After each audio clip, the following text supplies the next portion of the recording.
ভাইকে জাজিসরা ধরে নিয়ে গিয়ে খুব মারধর করেছে, বেহুশ হয়ে পড়ে আছে। ওদেরকে আইসি সাহেব 10 লক্ষ টাকা চাপ দেয় যে না, তোদেরকে 10 লক্ষ টাকা দিতে হবে, তবে আমরা ছাড়বো, নচেত ছাড়তে পারবো না। পরবর্তীতে আইসি সাহেব আবার আমাদের সঙ্গে 1 লক্ষ টাকা নিয়ে আমার ভাইকে ছেড়ে দেয়। আসলো, এসে চারিদিক থেকে ঘিরে ফেললো। তখন একটু অন্ধকার টাইপের ছিল।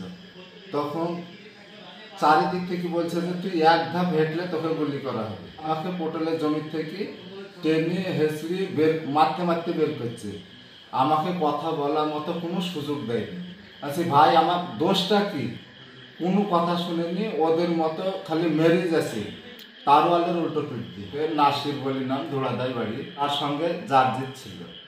ও এমন মার মেরেছে, খুব মেরেছে। তারপরে 10 মিনিট পর পুলিশ আসে। পুলিশ এসে তুলে নিয়ে যায়। তুলে নিয়ে যাওয়ার পর থানাতে রাখে, আবার মারধর করে। জার্জিত সহ আইসি সাহেব একসঙ্গে। সেই এমন গালাগালি করেছে আইসি সাহেব আমাকে, সেটা বলতে পারবো না, মুখে ভাষায় বলতে পারবো না আপনাদেরকে। বলে যে তোকে 5 বছরের মধ্যে তো কোনো বাবা এসে তোকে ছাড়াতে পারবে না। ছাড়ার পর আমাকে 1 লক্ষ টাকা নেয়। নেওয়ার পর বলে যে তুই এটা বাইরে বলবি না, বাইরে বললে পরবর্তীতে খারাপ হচ্ছে। পটলের জমিতে কাজ করতে গিয়ে আক্রান্ত মুর্শিদাবাদের ডোমকলের ঘোড়ামারার এক যুবক। আক্রান্ত হয়েছে নদিয়া জেলার করিমপুর থানা এলাকায়। জানা গিয়েছে স্থানীয় এক প্রমোটার, অর্থাৎ নদিয়া ডিস্ট্রিক্টের এক প্রমোটার, তার দলবল নিয়ে এসে বেধড়ক মারধর করেছে মুর্শিদাবাদের ডোমকলের ঘোড়ামারার গিয়াসউদ্দিন শেখকে। আর মারধরের পাশাপাশি তাকে তুলে নিয়ে গিয়ে ফের মারধর, অর্থাৎ দফায় দফায় মারধর করা হয়েছে মুর্শিদাবাদের এই ব্যক্তিকে। মারধর কেন করা হয়েছে সে বিষয়ে জানতে গিয়ে পুলিশের হাতেও মারধর খেতে হয় সেই ব্যক্তিকে। পুলিশ ঘটনায় জানা গিয়েছে যে নদিয়ার করিমপুর থানার আইসি ও তার পুলিশ কর্মীরা আক্রান্ত যুবককে ঘটনাস্থল থেকে নিয়ে গিয়ে থানাতে ভরে আবার বেধড়ক মারধর করেন এবং মারধরের পর তাকে ছাড়ার জন্য দাবি করেছেন লক্ষাধিক টাকা। পুলিশের বিরুদ্ধে লক্ষাধিক টাকা দাবি করার অভিযোগ উঠছে।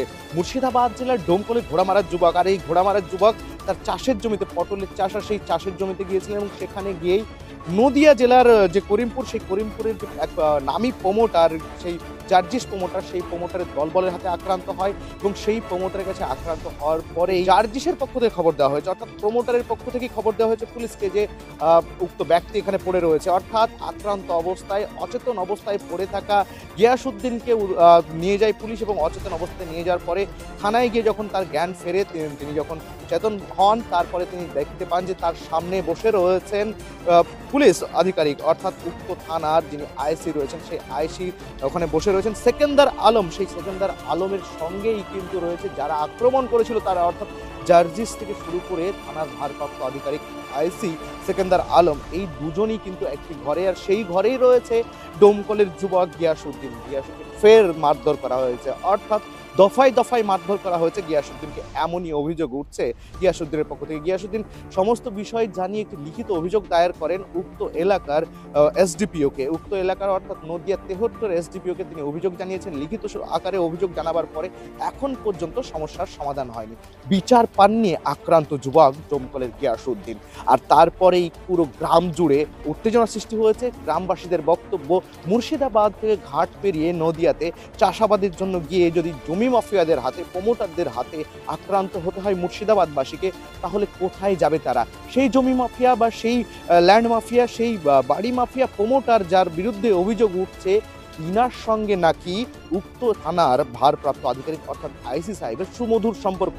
আর সেই সম্পর্কের কারণেই আইসি সাহেবের নাম ভাঙিয়ে একাধিক জায়গাতে জমি বেদখল থেকে শুরু করে বিভিন্ন জায়গাতে নিজের কবজা জমিয়েছেন। আর তাই পুলিশ ও প্রমোটারের এই সুসম্পর্ক সকলের জানা। এবং এই যে প্রমোটারের বিরুদ্ধে অভিযোগ দিন, সেই প্রমোটার কিন্তু তাকে মারধর করার পরে যখন পুলিশের কাছে গিয়াসউদ্দিন যায়, পুলিশ যখন তাকে তুলে নিয়ে যায়, গিয়াসউদ্দিনকে ফের আইসি, যার বিরুদ্ধে পার্টিকুলার অভিযোগ উঠছে, করিমপুর থানার সেকেন্দার আলম যিনি আইসি রয়েছেন, তার বিরুদ্ধে পার্টিকুলার অভিযোগ উঠছেন, তিনি কিন্তু ফের মারধর করেন। অর্থাৎ দফায় দফায় 3 বার আক্রান্ত হতে হয়েছে যুবককে, গিয়াসকে।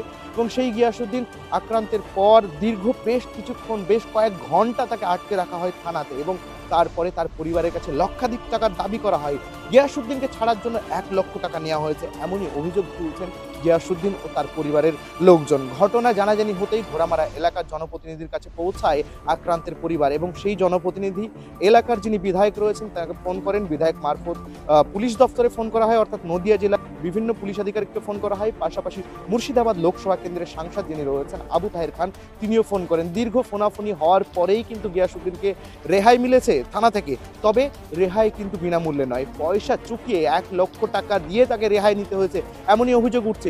পুলিশের কাছেও গিয়ে মানুষ কিন্তু হয়রানির শিকার হচ্ছে, পুলিশের কাছেও আক্রান্ত হতে হচ্ছে। শুধু তাই না, আক্রান্ত যুবককেই পুলিশকে গিয়ে অর্থ দিয়ে নিজের রেহাই নিয়ে আসতে হচ্ছে। আর এমন লজ্জাজনক ঘটনার সাক্ষী থেকেছে নদিয়ার করিমপুর, আর এমন লজ্জাজনক ঘটনার সাক্ষী থাকতে হয়েছে মুর্শিদাবাদ জেলার ডোমকলের ঘোড়ামারাকে। আর উক্ত ঘটনায় ব্যাপক চাঞ্চল্যের সৃষ্টি হয়েছে ডোমকলের ঘোড়ামারা এলাকাতে। ঘটনার পর ব্যাপক উত্তেজনা সৃষ্টি হয়েছে। ডোমকলের ঘোড়ামারার বাসিন্দারা সকলে মিলে থানা ঘেরাওয়ের প্রস্তুতি নিচ্ছে, এমনই বিশেষ সূত্রে খবর পাওয়া গিয়েছে। তবে জনপ্রতিনিধি যিনি রয়েছেন তিনি কি বলছেন আপনাদেরকে দেখাবো। আপনি কি জানেন যে আপনার এলাকার একজন ব্যক্তিকে নদিয়ার কিছু মানুষ মারধর করছে? হ্যাঁ, আমি জানতে পারি। পরিবার সহ মেম্বারকে নিয়ে কয়েক হাজার লোক নিয়ে আমার বাড়িতে এসেছিল। এসে আমাকে জানায় যে বিষয়টা, যে এরকম আমাদের একটা ছেলেকে বিনা কারণে নদিয়ায় মারধর করেছে। আমার এই ছেলেটার, এই এলাকার আমার বাসিন্দা, এই এলাকার ছেলেটা ফজরের সময় নামাজ পড়ে ফুল ঢাকাতে যায় স্বামী স্ত্রী মিলে। তারপরে ও যে প্রমোটার আছে জার্জিস নাম, তার সঙ্গপঙ্গ নিয়ে মানে বেধড়ক মারধর করেছে। এটা আমার কানে এসেছে। আমার পাশাপাশি করিমপুর থানা, তো আইসাহেবকে ফোন করে জানতে চাই যে কি কারণে মেরেছে আর কি। আইসি সাহেব ফোনটা কেটে দেয়।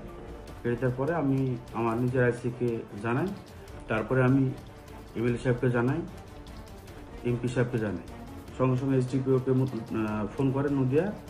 তারপরে আমাকে ফোন করতে বলে, আমি এসডিপিও সাহেবকে ফোন করেছিলাম, পুরো আশ্বস্ত করেছে আর কি যে জার্জিস আর আইসি যে একটা প্রমোটারি রাজ চলছে বা জমির সঙ্গে ক্রাইমে জড়িয়ে আছে, একাধিক অভিযোগ উঠে আসছে ওদের বিরুদ্ধে, সেটা আমরা আস্তে আস্তে মানে জানতে পারি যে এরকম একটা আইসি যার একটা মানে সাধারণ একটা নলেজ না, যে একটা মানুষকে জানার মতন মারার অধিকার ওকে দেয়নি। আইন সবার জন্য সমান, ভারতের এই আইনকে আমি সম্মান দিই, আইনের বাইরে কিছু করতে চাই না। এসডিপিও সাহেব যেমন আমাকে নিজে দায়িত্ব নিয়েছেন, বলেছেন যে আপনি সে পাবলিক গ্যাদারিংটা আপনার দায়িত্ব, জানে কিছু না হয়। আমি ফুল আশ্বস্ত দিচ্ছি, সুবিচার আমি নিজে ইনভেস্টিগেশন করে অপেক্ষা। যদি বিচার না পাই, জনগণ আজ আমার কথা শুনছে, কাল শুনবে, পরশু দিন শুনবে, সব কিছুর তো একটা লিমিট আছে। আমি জনগণের প্রতিনিধি, জনগণের উপরে যদি এইরকম মানে নির্যাতন করে পুলিশ প্লাস একটা প্রমোটার এক ঘরে ঢুকে যদি মারে, তাহলে সেই জায়গায় আমি কতক্ষণ বুঝিয়ে রাখবো? লিগাল যদি অ্যাকশন না নেয়, আমার তো 100% ভরসা আছে আমাদের নদিয়ার এসডিপিও সাহেবের প্রতি। যদি লিগাল অ্যাকশন না নেয়, তখন আমরা হাত ছেড়ে দিতে বাধ্য হব। তাতে পাবলিক কিভাবে কন্ট্রোল করবে সেটা নদিয়া জেলার পুলিশ সুপাররা সেটা ভাববে, আমাদের হাতের বাইরে চলে যাবে। সৌরভ হোসেন তিনি কি বললেন আপনারা শুনলেন, এবং এই সৌরভ হোসেন তিনি কিন্তু আটকে রেখেছে, পুলিশ প্রশাসনের প্রতি আস্থা রেখেছেন, এসডিপিও 73 প্রতি আস্থা রেখেছেন এবং বিচার পাবে বলে তিনি জানিয়েছেন। যদি বিচার না পায় তাহলে কি হবে, ঘটনা আগামী দিনে কি হয় তা জানতে নজর রাখুন আমাদের নিউজ চ্যানেলে। মুর্শিদাবাদ জেলার ডোমকল থেকে আমরা আয়ুব খানের সঙ্গে রফিকুল ইসলাম, টিভিএন।